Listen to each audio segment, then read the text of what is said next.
Seguiam-no os exércitos no céu, em cavalos brancos e vestidos de linho fino, branco e puro, e da sua boca saía uma aguda espada, para ferir com ela as nações.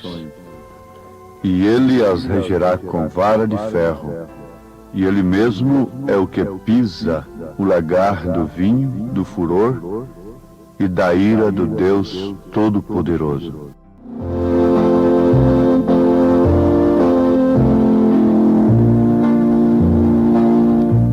Cristo é o refúgio certo. Quando Jesus Cristo é apresentado como Salvador, como refúgio, como abrigo verdadeiro, devemos nos lembrar que nós só podemos encontrar este Salvador, este abrigo certo, na Palavra de Deus. É necessário que tenhamos uma fé dada pelo próprio Deus na sua Palavra. E, além disso, que Deus aceite aquela fé que Ele próprio nos deu em sua Palavra. Ele deu a fé a Abraão e depois ele deu um sinal a Abraão que havia aceitado a sua fé. Muitas pessoas têm fé na palavra, mas não têm o sinal de que Deus tem aceitado a sua fé. Isso é o batismo do Espírito Santo. Se você vive através da Bíblia, Deus viverá através de você. Resultado: o seu espírito nunca discorda com o que Deus disse. Agora, se o seu espírito discorda com o que Deus disse, então você não está vivendo através da Bíblia. E se você não está vivendo através da Bíblia, Deus não está em você. Você não está no abrigo seguro. Você não está em Cristo Jesus. Se o seu espírito discorda com as Escrituras, começando pelo seu batismo, conforme os apóstolos obedeceram Mateus 28:19, isso prova que você não está na Bíblia. E se você não vive através da Bíblia, Deus não vive através de você. Se o seu espírito discorda quando a Bíblia diz que devemos vestir com pudor, com honestidade e demais coisas na ordem da igreja, se o seu espírito discorda e busca interpretações que facilitem, que combinem com a sua concupiscência, com seus próprios pensamentos, isto prova que Deus não vive através de você. Isto porque você não está vivendo através da Bíblia. Nós temos outra coisa profunda, é que um pequeno desvio da palavra é um passo fora de Cristo. As pessoas vivem cantando e testemunhando que amam a Deus, mas veja o que acontece com elas. Elas vão à igreja, se são pentecostais, elas gritam, regozijam, cantam e têm um grande tempo emocional. Se são os tradicionais falados, modernistas, vão ali, tem aquele culto fúnebre, espiritualmente falando, mostrando já o estado de suas vidas espiritualmente falando, e voltam caminhando como sempre para o mundo, para o mundanismo. Mas vejam que simplesmente estamos observando a verdade acerca do verdadeiro cristianismo. Lembremos-nos das duas faces do cristianismo. Uma é intelectual, uma pede razão para os sentidos, para o intelecto, para a mente. mas a outra é uma experiência experimentada com Deus, e leva então o pecador a viver através da Bíblia. Desde então, ele não é mais um pecador, porque tendo o Deus impecável em si, ele não pode ser mais um pecador, disse São João. Mas notemos, ouvintes, com bastante precisão, porquanto disto depende toda a nossa salvação, disto depende a nossa vida eterna. A nossa escolha determina o nosso destino. Se estamos caminhando com Deus, Deus nos tomará para si. Mas se não estamos caminhando com Deus, Deus não pode tomar-nos para si. Se não estamos caminhando de acordo e o nosso espírito se rebela e procura interpretar as Escrituras a nosso bel prazer, através dos doutores que temos amontoado, conforme as nossas próprias concupiscências, esses doutores são ensinadores, instrutores religiosos. Eles são amontoados nesta era, disse São Paulo, 2 Timóteo capítulo 4, conforme as próprias concupiscências daqueles que, não suportando a sã doutrina, isto por terem comichão nos ouvidos, então amontoaram tais doutores, tais ensinadores para si. Melhor fora que deixassem Deus, que não falassem mais em Deus e não se ocupassem com as coisas de Deus. Melhor fora, segundo o profeta de Deus, que nunca dirigissem um culto a Deus. O que teria sido muito melhor para Caim, se ele nunca tivesse dirigido um culto a Deus. Porque foi justamente na diferença do culto que o diabo, seu pai, implantou no seu coração aquela ira tremenda de matar a seu irmão Abel. Foi justamente na diferença do culto que o mesmo pai de Caim entrou no coração da falsa igreja durante as eras, e ela derramou o sangue dos cristãos verdadeiros. O ódio religioso é o pior que existe. Ele é assassino, ele é cruel, ele leva o Estado a praticar coisas que jamais praticaria. Herodias levou a Herodes praticar o grande crime de mandar amputar o pescoço de João Batista, coisa que ele não faria se a mulher não estivesse lá com ele. Acabe nunca teria entrado pelo caminho que entrou sem que a mulher estivesse lá com ele. O imperador Constantino nunca teria entrado pelo caminho que entrou se a igreja não tivesse casado com ele ilicitamente. Veja, nunca teria havido uma perseguição à igreja se a falsa igreja não estivesse lá de mãos dadas, incitando as leis e demais coisas, mesmo de uma maneira escondida, encoberta, contra os verdadeiros cristãos. Isto foi o que ela fez desde o princípio, através de Caim e através da história da igreja. Durante os séculos, e ele nunca mudou, ele sempre é a mesma coisa. Mas o que quer fazer o diabo é tirar as pessoas da palavra de Deus. E quando há uma diferença de culto, eles trabalham intensamente dia e noite para uma unificação, para terem o mesmo culto. Mas que dificuldade terão nisto, uma vez que têm as mesmas modas, os mesmos costumes, as mesmas diversões mundanas, os mesmos pareceres? Que diferença faz prostrar ali diante de um ídolo ou dirigir um culto formal, interpretado intelectualmente a Deus? Que diferença faz isto? Já estão unidos socialmente falando, já estão comendo no mesmo prato ao mesmo tempo. Suas mulheres não têm diferença alguma. Seus costumes são os mesmos. estão comendo no mesmo prato, na mesma gamela. Isto é certo, estão comendo do mesmo pão que Satanás tem amassado para eles. Isto por quê? Por causa do desvio da palavra.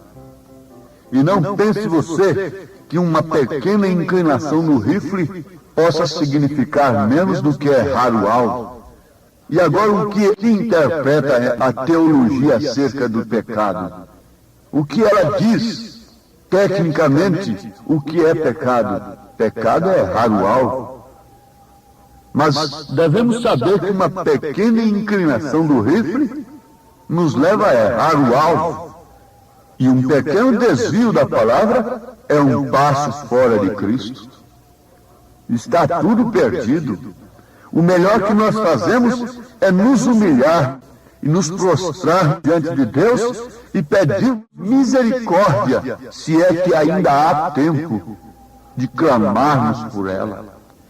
Raabe, com tempo ainda, enquanto madames estavam lá nos seus clubes, nas suas lojas, nas suas boutiques, nas suas casas de moda, nos seus banquetes, a meretriz Raabe estava ali alcançando a misericórdia de Deus. O juízo rondava a cidade. E as muralhas que eles haviam levantado ao redor daquela cidade, pensando que com aquilo eles estavam muito seguros, ruiriam e elas próprias cairiam sobre eles, as massacrariam. Isto é certo. Essa barreira, estas muralhas que eles têm levantado, têm se tornado em juízo para eles, têm destruído a si próprios. Mas o bom, que em tempo nós clamássemos, somente mais uma vez, Senhor, como Sansão clamou. Sansão clamou somente uma vez mais, Senhor, que eu morra para estas coisas que eu não vejo já há algum tempo. Eu morra para tudo isto que antes me embelezou e me engraçou. Eu morra para essa beleza de Dalila, para essa aparência sensual, atraente. Dalila representa a igreja atraente, de seios agudos, de poder, de astúcias. Mas Sansão perdeu a visão daquela sensualidade, teve os seus olhos furados, perdeu a sua força na verdade, e oxalá que a força de todos acabasse totalmente, e que eles não pudessem fazer nada mais, em nome de Jesus Cristo, que eles não pudessem curar o enfermo, e nem tampouco pedir um testemunho para fazer uma propaganda de si mesmos em torno da cura divina. Oxalá que perdessem as forças e caíssem em perfeita debilidade.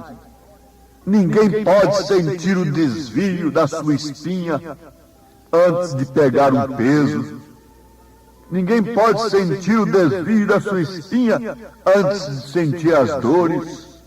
Ó igreja, quando você vier a sentir o desvio da sua espinha dorsal, não seria tarde demais? Na hora de pegar o peso, as provas, as lutas e vencer a Satanás pelo poder da palavra, você está sem espinha, você está sem espinhaço, para combater o pecado e para expulsá-lo no nome do Senhor Jesus Cristo. Você pode expulsar demônios, pode expulsar enfermidades das pessoas, mas não pode expulsar de si mesma. Isso aí vem a cumprir justamente aquilo que Paulo disse, combatendo os ídolos e cometendo sacrilégios. Mas saibam todos que esta palavra que o mundo corre dela hoje, a julgará naquele dia. E vi o céu aberto, e eis um cavalo branco, e o que estava sentado sobre ele chama-se Fiel e Verdadeiro, e julga e peleja com justiça.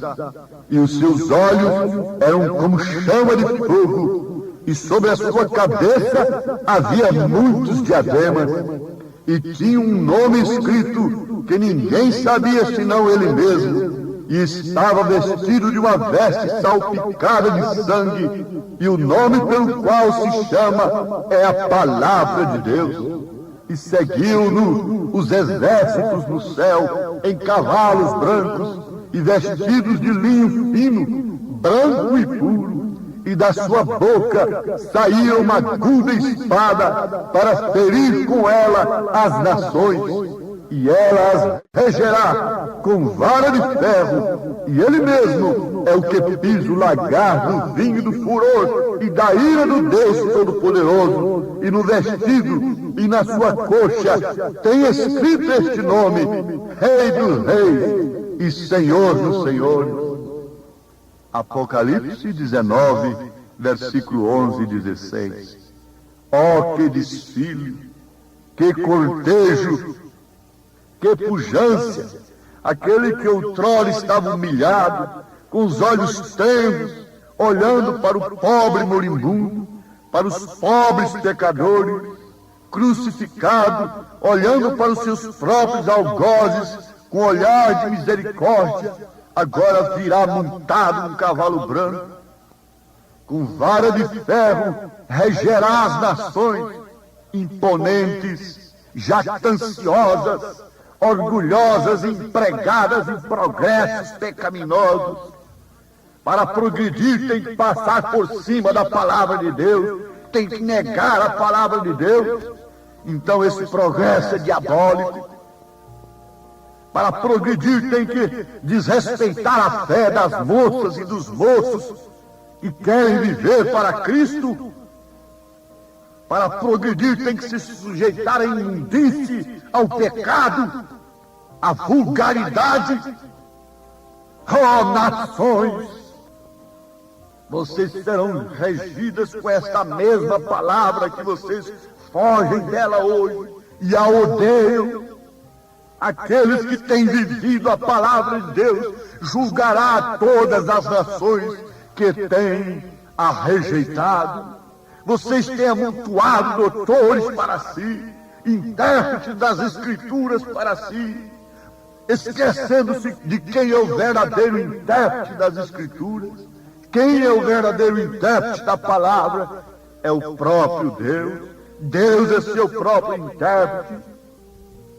Quando os americanos estavam assassinando os índios, acabando com tudo aquilo, com o búfalo, e destruindo tudo para progredir, o que fizeram eles? Amontoaram doutores, teólogos para dizerem que índios não tinham alma, que o índio não tem alma, e por isso podiam ser mortos como bichos. Isto é certo? A história não nega. Não estamos afetando a quem quer que seja. Estamos mostrando o que é o pecado e suas consequências.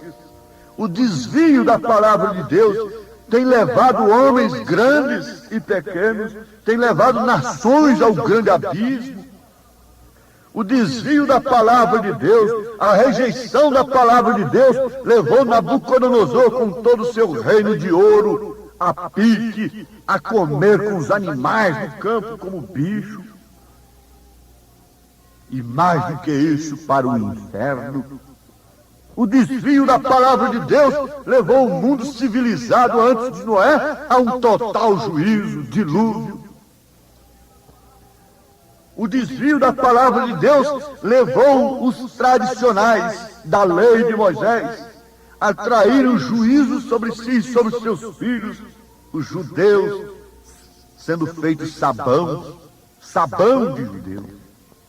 Gana de homens contra os judeus, mas se esquecem que eles clamaram: caia sobre nós o seu sangue, sobre os nossos filhos. Aquilo foi o desvio da palavra, não reconhecer o dia, sua palavra e sua mensagem. E o desvio da palavra nesta era atrairá o fogo, Disse São Pedro, isso aqui não sou eu quem estou falando, é a Bíblia Sagrada, a qual vós temeis. Podem fugir dela, perseguem-na, mas um dia ela virá como vara de ferro, saindo da boca do seu próprio autor, e julgará todas as nações. Apocalipse 19, versículo 11 e 16. Deus os abençoe e que vocês, todos ouvintes, se escondam na misericórdia de Jesus enquanto há tempo. Amém.